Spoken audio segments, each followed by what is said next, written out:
कौन सा पौधा लगाएं, पौधा लगाकर क्या ख्याल करें, गमले में लगाएं, क्यारी में लगाएं, ज़मीन में लगाएं, क्या करें?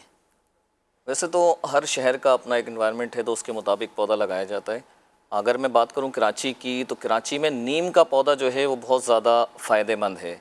और इसी तरह से अमलतास का पौधा, इसी तरह से सवाजना का पौधा, इसी तरह से बेरी जो अब कम हो गया है कराची में, शीशम जिसको हम टाली बोलते हैं, वो भी अब कराची में कम हो गया है। तो ये वो पौधे हैं जो कराची की इस टाइम पे ज़रूरत है, और हम बहुत कोशिश कर रहे हैं कि इन पौधों को ज़्यादा से ज़्यादा कराची में लगाएं। ऐसे पौधा लगाना तो बड़ा आसान काम है, लेकिन उसको संभालना वो बड़ा मुश्किल है। अब पौधा लगाने के लिए हमने ख्याल क्या रखना है कि 1.5 बाई 1.5 का खड्डा करना है, और उसमें जो है ना पौधा निकाल के, नीचे थैली भी होती है बाज़ पौधों में, तो हम थैली उतार दें, या गमले से निकालते वक्त कोशिश करें कि उसकी जड़ें जो हैं वो मजबूत रहें, फैले नहीं। तो वो उस खड्डे में लगा के और खाद और मिट्टी को बराबर यानी कि मिक्स करें और उसमें लगा दें, तो इंशाल्लाह बारिशों में जो मौसम है ना, उसमें ये पौधा बहुत जल्दी ग्रोथ भी करेगा, बढ़ भी जाएगा और फ़ायदा भी देगा। आमना भाई, आपने बताया कि नीम के पौधे फ़ायदेमंद, हमने तो सुना है, जिस तरह अभी आपकी तरफ से एक नई खबर मिली कि दिन में पानी नहीं, रात में पानी डालना है।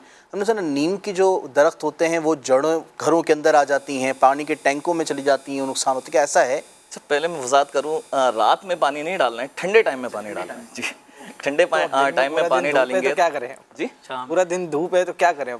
तो इसी वजह से धूप की जो हीट होती है ना, वो पौधे की जड़ जब पानी लगता है उस पर, तो वो ज़रा ख़राब करती है। इसी तरह से जैसे नमी रहती है, दिन में धूप पड़ती है तो नीचे ज़मीन में नमी रहती है, तो वो नमी जब ख़त्म होती है तो शाम का टाइम होता है, तो हम उसको दोबारा पानी डाल देते हैं, तो सारा जो सर्कल है रात का और सुबह तक का, वो जो है ना बढ़ जाता है। इस वजह से कहते हैं कि जब सूख जाए तो फिर उसको गीला कर दें, ताकि वो देर तक जो है ना गीली रहे और पौधा उससे फ़ायदा ले ले। इसी तरह से जो नीम का पौधा है, इसकी जड़ कुछ नरम होती है निस्बतन। दूसरा एक फिलकन जिसको हम पीपल बोलते हैं, उसकी जड़ जो है वो दीवारों में, अगर आपने देखा होगा दीवारों में पौधे निकल आते हैं, उसकी जड़ इतनी दूर दूर तक फैल जाती है कि बिल्डिंग्स में भी जो है ना उसकी जड़ों से पौधे फूट ये जो आप पौधे बता रहे हैं कि नीम का पौधा, इसका पौधा, ये कराची के लिए आप कह रहे हैं कि कराची के लिए फ़ायदेमंद है, या कराची में, सिंध में? तो इसकी क्या वजह है? इन्वायरमेंट वजह है, या वो नमी है इस शहर में ज़्यादा, इस वजह से? मैंने बताया ना, जैसे हर शहर की अपनी इन्वायरमेंट है ना, तो उसके मुताबिक जो कराची है उसका पौधा जो है ना वो अपना ये नीम है। इसी तरह से अगर कोयटा चले जाएं तो कोयटा पाइन, ये इसका पौधा है। इसी तरह से चीर है वो। अच्छा, वैसे भी अगर अपने इलाके में किसी नर्सरी में जाएंगे तो वो उसी शहर का ही पौधा देगा। अच्छा, मुझे ये बताएं कि पौधा लिया, घर के बाहर लगाना है तो कहाँ लगाएं, गमले में लगाएं या ज़मीन में लगाएं? नंबर 1। नंबर 2 ये कि खाद कितनी डालनी है? ऐसा पौधा गमले का तो एक ब्यूटिफिकेशन प्लांटेशन होती है जो एक लग जाता है, वो घरों में हम लगाते हैं। इसी तरह से जो पौधा है तकरीबन दीवार से हमें 7 से 8 फीट दूर करके लगाना चाहिए, ताकि उसकी जड़ें उस दीवार को नुकसान ना पहुंचाएं।